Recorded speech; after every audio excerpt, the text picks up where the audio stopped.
The Galaxy S20 Ultra and the S21 Ultra. Each represents the pinnacle of Samsung's smartphone technology in its respective year, but as we enter a new generation, what's actually new and different and worthwhile about the latest Samsung super flagship?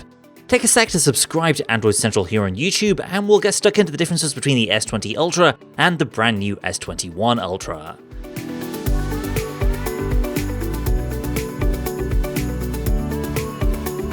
First of all, the physical size of these phones. Both are pretty chunky even considering their minimal bezels, with a 6.8-inch display diagonal.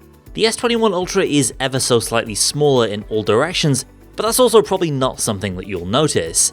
Something you definitely will notice though is the display. The S21 screen is of course superior on paper in terms of brightness and contrast ratio, but the new model also lets you use 120Hz and the full Quad HD Plus resolution at the same time. On the S20 Ultra, you would have to choose one or the other. And unless you were some kind of masochist, you'd usually end up choosing the faster refresh rate and the lower resolution, because that was just so much easier on the eyes. This year though, you can enjoy the full resolution of the panel and the full smoothness of that fast refresh rate. The S21 Ultra also uses a superior LTPS panel that can slow down to 10Hz to preserve battery power. That tech is also used in the Note 20 Ultra, but it's not something you get in the older S20 models, and the same goes for the built-in S Pen stylus support. You can use any previous S Pen with the S21 Ultra or the new S Pen model that comes with its own case. This isn't exactly a full Galaxy Note replacement because the pen doesn't slot into the phone, but it does replicate most of the core functionality of the Note. There are a bunch of other very obvious generational upgrades to be found here, Snapdragon 865 versus 888 in the US, or Exynos 920 versus 2100 elsewhere, but the difference in Europe and other Exynos markets is probably going to be more noticeable. That's because Exynos was comparatively weaker in 2020, especially in terms of power efficiency, and so this year the two chips are much more evenly matched.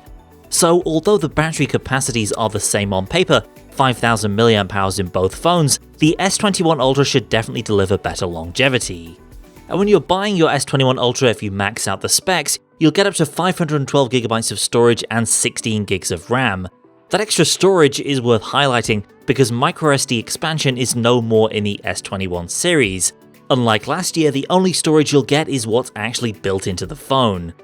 On the other hand, the S21 Ultra, and the S21 series in general, comes with a seriously upgraded fingerprint scanner. It's more accurate, faster, and just less error-prone than the first generation ultrasonic scanner used in every Samsung flagship going back to the S10.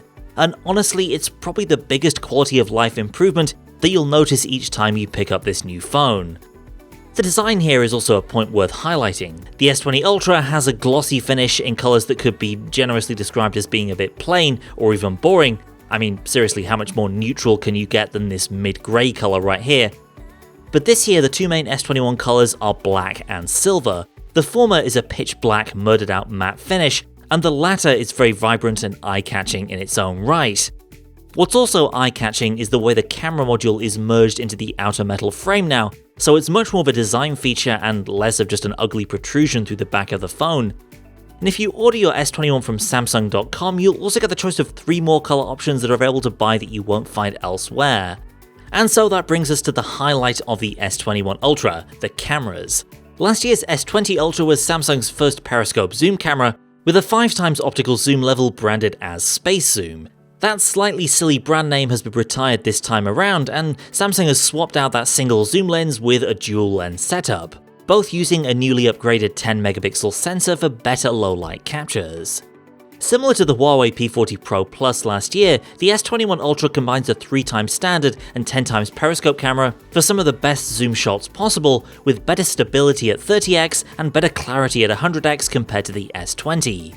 So compared to just a digital crop, that intermediary 3x lens is going to make for great mid-level zooms, and for pulling out a ridiculous level of zoom from faraway scenes, there's simply no better super zoom in a phone than the S21 Ultra's 10x shooter.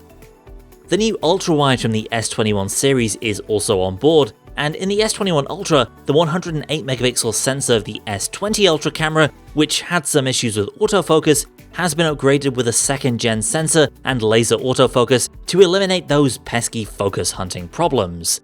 So whereas the S20 Ultra cameras kind of represented Samsung biting off a bit more than it could chew, the S21 Ultra shows more maturity in its camera setup, as well as offering unparalleled telephoto capabilities in a smartphone. Of course, one obvious downgrade is the lack of a charger in the box with the S21 series. Samsung's assuming you have enough chargers laying around to be able to top up your S21 Ultra every night regardless, but if you want to refill the new phones as fast as possible, you will need to pick up Samsung's first-party 25-watt charging brick.